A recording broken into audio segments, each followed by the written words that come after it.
Joining us now on the Deseret First Credit Union hotline is the new head football coach of the University of Arizona. His name is Jedd Fisch. Coach, great to have you with us. 72 days away. How are things in Tucson?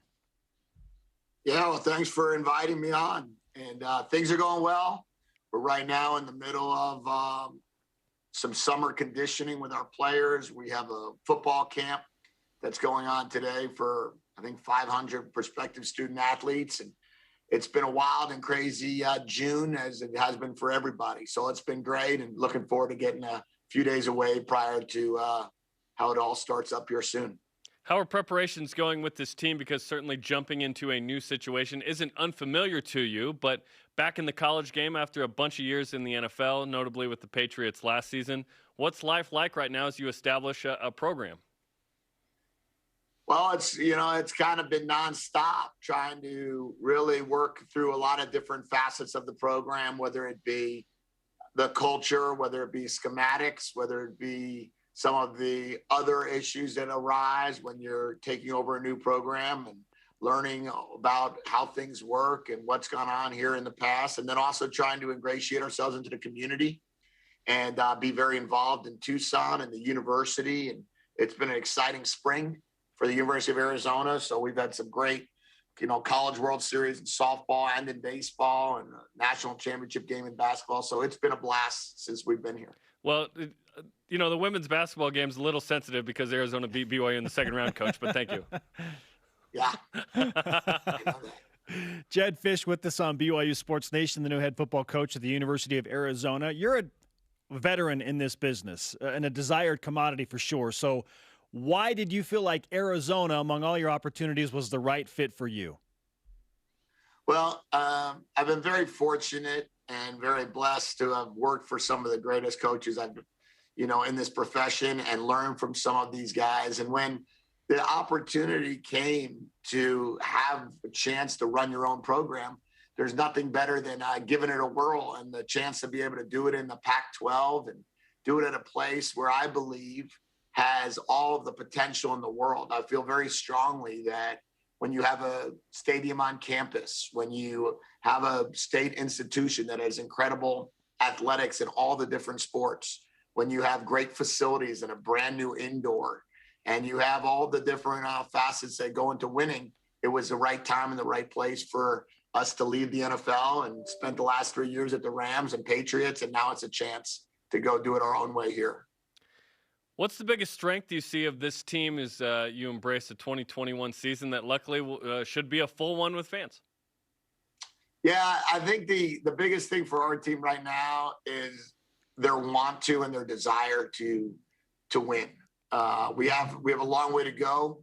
It's been a while since we've walked away with wins here, but we believe that we have a committed team that are going to give their best shot, their best effort every game. We've made a lot of roster changes since arriving here, and hopefully we found ways to improve in a lot of different areas, but we know we've got enormous challenges every week, starting with the opening one.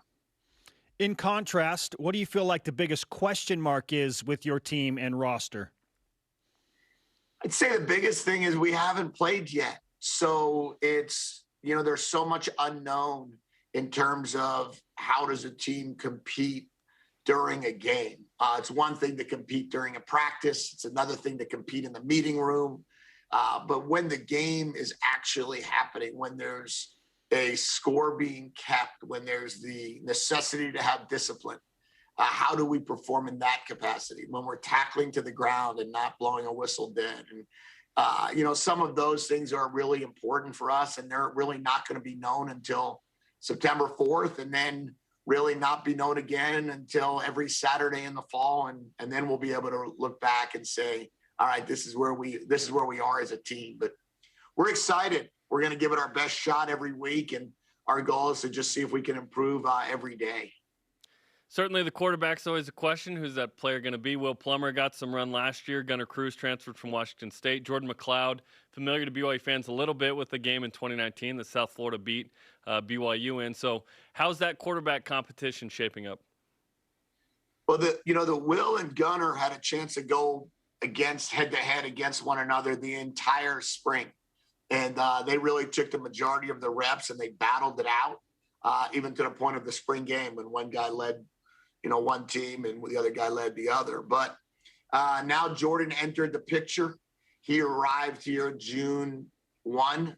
So we really haven't been able to spend any time with him football-wise on the field throwing. We've only been able to meet with him, talk to him, and then watch him in the lift group. So for us, it's really going to be critical come August 5th or August 6th, whenever that first day of camp is, to be able to get on the field and actually see what he looks like. And then we'll see if he can catch up to the other two. And then the other two are going to have to see if they can continue to stay separate.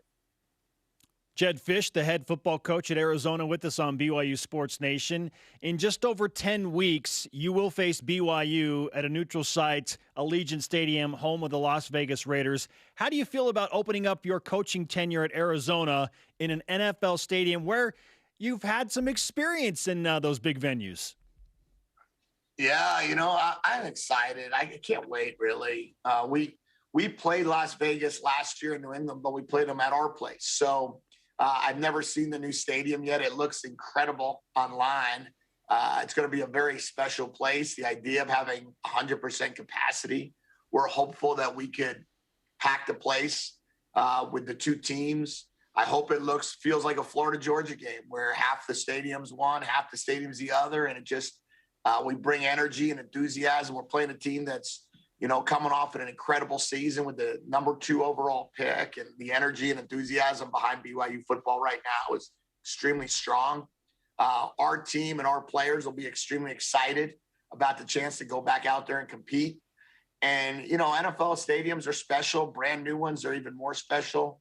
And the chance to be able to be a part of that's going to be super neat for us on Labor Day weekend on that Saturday night and prime time. And I hope that our players embrace it. I know BYU players will embrace it. And I mentioned to Coach Shiitake, it should be an absolute blast to do this thing. It could be like Florida, Georgia, but there will be fewer cocktails from the BYU side, I think. Probably fair. What's the coolest thing on your wall behind you, by the way? Oh, man. I've tried to really have all sorts of different pictures of players that I've coached. Players that I've been around. I mean, I like the picture of Tom Brady at Michigan playing catch with me, or Brandon Marshall behind me. But I guess the coolest thing is the picture with me and my heart surgeon over what would be my right shoulder, because he's the guy that saved my life when I was 26. So I always honor him and appreciate everything he did to allow me to still be here. Excuse us for not knowing the story. What happened when you were 26, Coach? I had an aortic dissection, and my aorta ruptured while I was out jogging in Houston. Wow. When I was coaching for the Texans, and I had emergency surgery, and he was about one of the few people in the world that could repair it in the case it was in the situation I was in. So he is the guy that I always appreciate, look up to, and always carry his picture on my desk wherever I am. Well, it's an incredible story, and certainly we're glad to have you with us. I guess it's fair to say if he asks for tickets, you got him? Yeah, he's cleared. All right, Coach, when you look at film of BYU, what's the first thing that jumps off the tape? I think their toughness. I don't think there's any doubt that BYU plays with a toughness. They're mature. They're an older, it's an older team. It's a tougher team. It's it's a team you always have to be ready for. And our goal is to match their toughness. And you're always going to look at what BYU does and what they look like. And they're always going to be grown men in a lot of ways. And, you have to be aware of that. But that's always the first thing. And then discipline. Discipline is always a BYU trait, offense and defense. And we recognize that and we know that. I've only played BYU one time when we were at Michigan, but I clearly have been very familiar with BYU over all the years. Yeah, we don't have to talk about that 2015 result. It went really well for Michigan. Let's just say that. BYU fans have tried to forget that one. With your staff, you have certainly made it very important to you that you're going to bring in a lot of notable alums who really were an important part of the program. Of course, highlighted by Teddy Bruschi, who's a consultant analyst with the program. Why was it important to bring in those guys in your first year? Well, it was a mixture of both, prominent alum and then really good coaches. Ricky Hunley I was actually Ricky Hunley's graduate assistant 21 years ago at the University of Florida. He is a very notable alum. He's a college football Hall of Famer. He's the 7th overall pick. And the fact that he wasn't coaching at Arizona was surprising to me. So he's a guy that's been in the NFL, been in college football his whole life, worked for Larry Smith for a ton of years at Missouri and USC. And the chance to get him back here was easy for me. Chuck Cecil was on the staff as an analyst. But Chuck, we had great battles against Chuck when I was coaching in the NFL, and he was a defensive coordinator of the Titans. So to get him on board to coach the safeties and bring Don Brown in from Michigan to be the coordinator just seemed like a perfect fit. And then when I got hired here, Coach Belichick recommended that I reach out to Teddy. And I really reached out to Teddy in a lot of ways just to talk to him. He still lives in Massachusetts. He has his job at ESPN. He's extremely busy. I feel as if it's, just a responsibility to be able to reach out to someone as prominent as him. And we worked out an arrangement that he can Zoom in with us once a week, and we chat and we stay in touch. And I'm extremely appreciative of Teddy and everything he does and everything he can do for us. As you pointed out, you have worked closely and often with Bill Belichick, and he's one of the GOATs in the game of football. What's the best bit of advice he gave to you as you become a head coach now at the collegiate level? Well, he said that, be you. Be you. That was his biggest advice. Is you've been with a lot of people, you learn from a ton of people. That's all great, but unless you're the sincere and authentic you, then it's gonna be a struggle.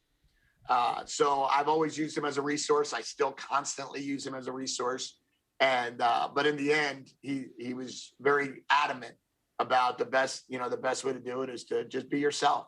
And that's going to be good enough. He's got this split personality, we're told, where we see the one piece in public, where we're on to Cincinnati. And then everyone says he's got this amazing personality behind the scenes. Can you confirm that? Yes. Yes, I can. He's great. He's really what he does at work or how he handles the media is one thing, but he is an unbelievable person, very caring, very aware of the surroundings and everything around him. And he's been an incredible mentor for me and a very, very good friend to me and my family. Coach, congratulations on all of your success in your coaching career. And, we certainly look forward to seeing what you can do at Arizona as you begin a new venture. And we appreciate the time today. Thank you. I appreciate you guys having me. Have a great day.